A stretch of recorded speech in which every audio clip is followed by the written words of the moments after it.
दोस्तों आजकल के इंटरनेट टेक्नोलॉजी की वजह से हमारी ज़िंदगी में डिस्ट्रैक्शन बहुत ज़्यादा बढ़ गई है।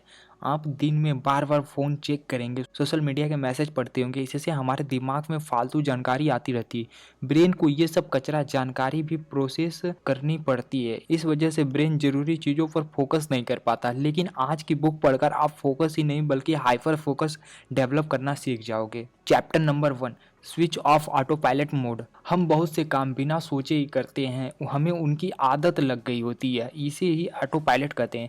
जैसे आराम करने बैठेंगे तो हम अपना टीवी चला देते हैं या यूट्यूब पर ही फालतू की वीडियोस देखने लगते हैं। हम कभी भी काम को डिवाइड नहीं करते हैं, हम ये भी नहीं सोचते हैं कि किस काम के लिए हमें ज़्यादा अटेंशन या फोकस देने की ज़रूरत है और किस काम को नहीं। इस कारण हम लाइफ में बड़े बड़े बदलाव नहीं ला पाते और लाइफ बस एक रूटीन पर चलती रहती। इसलिए ऑथर कहते हैं कि हमें इस ऑटो पायलट मोड को बंद करना पड़ेगा। इसके लिए आप अपने सारे काम को 4 कैटेगरी में बांट सकते हो। Point number 1 necessary work. ये वो काम होते हैं जो आपको करना ही है, जैसे मीटिंग में जाना, फाइल वर्क कंप्लीट करना आदि। Point number 2 unnecessary work. वे काम हैं जो आप करते हैं लेकिन उतने ज़रूरी नहीं होते हैं, जैसे फाइल्स को अरेंज करना etcetera. Point number 3 distracting work. ये वो काम है जो आपको अट्रैक्ट तो करते हैं लेकिन ज़रूरी नहीं होते हैं, जैसे सोशल मीडिया, यूट्यूब, इंस्टाग्राम आदि। Point number 4 purposeful work. ऐसे काम जिनमें आपको अपनी क्रिएटिविटी दिखाने का मौका मिलता है और जिन्हें करके आपको खुशी मिलती है, जैसे कोई ब्लॉग पोस्ट लिखना, graphics designing, freelancing, novel writing, books reading आदि, और हमारी वीडियोस को देखना। इन सब कामों में से आप सबसे ज़्यादा फोकस पर्पसल वर्क में लगाना चाहिए। इनके लिए आपको टाइम के विद घंटे देने चाहिए जब आपकी एनर्जी मैक्सिमम रहती हो। बाकी के काम आप उस समय कर सकते हैं जब आपकी एनर्जी कम होती हो। Chapter number 2 enhance your attention. हर आदमी की चीज़ों के प्रति अटेंशन अलग होती है। कुछ चीज़ों पर हम ज़्यादा ध्यान देते हैं और दूसरी पर नहीं। आप अपनी अटेंशन उन चीज़ों को ज़्यादा दें जो बेहद ज़रूरी है। अटेंशन बढ़ाने के लिए ये तरीका इस्तेमाल करें। बोरिंग टॉपिक को इंटरेस्टिंग बनाने की कोशिश करें। आप खुद से क्रिएटिव क्वेश्चन पूछते रहें। दूसरा, ये एज्यूम करें कि आप स्पीकर हैं और आप उस कॉन्सेप्ट या काम को खड़े होकर दूसरों को कैसे समझाएंगे। इससे आपका दिमाग एक्टिव हो जाएगा और किसी काम को ज़्यादा ध्यान देने लगेंगे। ऐसे ही किसी लेक्चर के दौरान भी कर सकते हैं। सोशल मीडिया आदि पर हाइपर फोकस की जरूरत नहीं पड़ती। Chapter number 3 stage of hyper focus. किसी भी काम के दौरान हाइपर फोकस बढ़ाने की ये 4 स्टेज होते हैं। सबसे पहले आपको उस सब्जेक्ट को चूज करना है जिस पर आपको हाइपर फोकस बढ़ाना है। एलिमिनेट, इसके बाद सारे डिस्ट्रैक्शन को हटा देना है। फोकस, अब सारा ध्यान उस ऑब्जेक्ट पर देना शुरू कर दें। अगर आप स्टडी कर रहे हो तो आपको हर लाइन को एनालाइज करना है, क्या कहा जा रहा है, चीजों को इमेजिन भी करते रहें। रीफोकस, ध्यान अगर भटक जाए तो जल्दी से उसे वापस ले आएं। Chapter number 4 remove distractions. कई बार जरूरी काम करते समय बहुत से डिस्ट्रैक्शन आती रहती हैं, इन्हें हटाने के लिए ये तरीके इस्तेमाल करें। पॉइंट नंबर 1 आजकल के ज़माने में फ़ोन सबसे बड़ी डिस्ट्रैक्शन है। ये 24 घंटे आपके साथ रहता है और कभी भी किसी की कॉल आ जाती है, इसे आपका फोकस भटक जाता है। इसलिए आप काम करते समय फ़ोन को दूसरे कमरे में रखें या साइलेंट मोड पर कर दें। पॉइंट नंबर 2 हर दिन हमें तरह तरह की ईमेल्स आती रहती हैं। उन्हें पढ़ने से आपके दिमाग में तरह तरह के विचार आने लगते हैं या आप उनका रिप्लाई देने लग जाते हैं।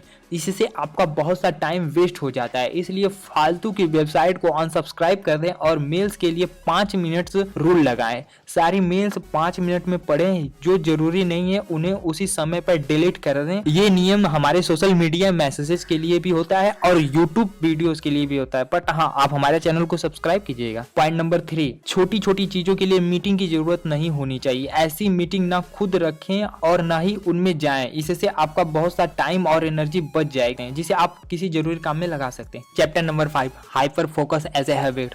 आपको अपना फोकस बढ़ाने की आदत बनानी पड़ेगी। हर दिन 3 कामों की लिस्ट बनाइए और उन पर पूरा फोकस देने की कोशिश कीजिए। जैसे 15 मिनट एक्सरसाइज करने का गोल बनाइए। इसके बाद आप हर डिस्ट्रैक्शन को हटा दीजिए और पूरा फोकस उस काम को दीजिए। इस बीच में कोई भी कॉल्स मत लीजिए और कोई काम को बीच में मत छोड़िए। ऐसे ही अगर कुछ लिखना है तो पूरा फोकस से लिखिए। ये देखिए कि आपकी कॉन्सेंट्रेशन सबसे ज्यादा कब होती है। कुछ लोगों का फोकस सुबह सुबह अच्छा होता है, ऐसे लोग को सुबह जल्दी उठकर लिखना चाहिए, जबकि कुछ लोगों का कॉन्सेंट्रेशन शाम के समय सबसे अच्छी होती है, तो उस समय लेखन कार्य करना चाहिए। बहुत राइटर्स हाइपर फोकस की मदद से बड़े बड़े नॉवेल्स लिख पाते हैं और वैज्ञानिक अपने आविष्कार कर पाते हैं। वे अपनी दुनिया में ही लीन होते हैं, क्योंकि दोस्तों से गप्पे हाँकने से भी एनर्जी बर्बाद होती है और आपके दिमाग में फालतू विचार भरते रहते हैं।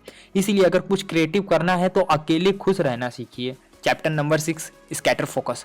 दोस्तों ये किताब वैसे तो हाइपर फोकस पर है, लेकिन ऑथर ने एक इंटरेस्टिंग फोकस के बारे में भी बताया है जिसे स्कैटर फोकस कहा जाता है, जिसका अर्थ है कि कभी कभी हमें अपने दिमाग को भटकने देना चाहिए और उसे फॉलो भी करना चाहिए। कई बार दिमाग डे ड्रीमिंग करने लगता है, वह अपनी कल्पना की दुनिया में खो जाता है, वह अपने ख्वाबों को पूरा करने के रास्ते ढूंढता है। ऐसे में ये देखिए कि आपका ब्रेन बार बार किसी सपने के बारे में सोचने लगता है, वही आपका स्कैटर फोकस होता है।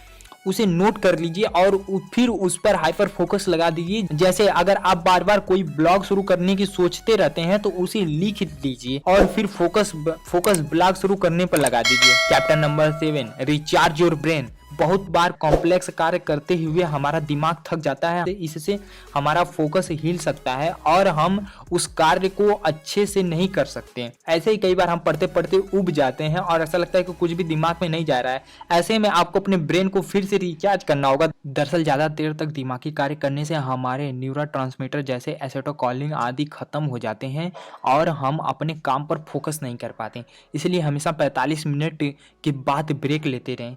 किसी ग्रैंड पार्क या जंगल में वॉक पर जाएं, मेडिटेशन करके स्ट्रेस को दूर करें, ड्राई फ्रूट्स जैसे बादाम, अखरोट, काजू आदि खाएं जो दिमाग के लिए अच्छे होते हैं, म्यूजिक सुने, हमारी वीडियोस देखें, हॉबीज को समय देकर खुद को रिलैक्स करें आदि। इस सब से आपका दिमाग फिर से ताजा हो जाएगा और आप अगले घंटे फिर से हाइपर फोकस के साथ काम कर सकते हो। तो उम्मीद है कि दोस्तों आपको ये वीडियो पसंद आए होगी। अगर आपको वीडियो पसंद आए तो प्लीज़ आप इसे एक लाइक कर दीजिए और इसे अपने दोस्तों में भी शेयर कीजिए। और अगर आप हमारे चैनल पर नए हैं तो इस चैनल को सब्सक्राइब करके बेल आइकन के घंटे को जरूर दबा दीजिए। अगर आप डेविड गॉगिंस की स्टोरी को जानना चाहते हैं तो आप राइट वाली वीडियो को क्लिक करके देख सकते हो। तो चलिए मिलते हैं आपसे नेक्स्ट वीडियो में। थैंक्स।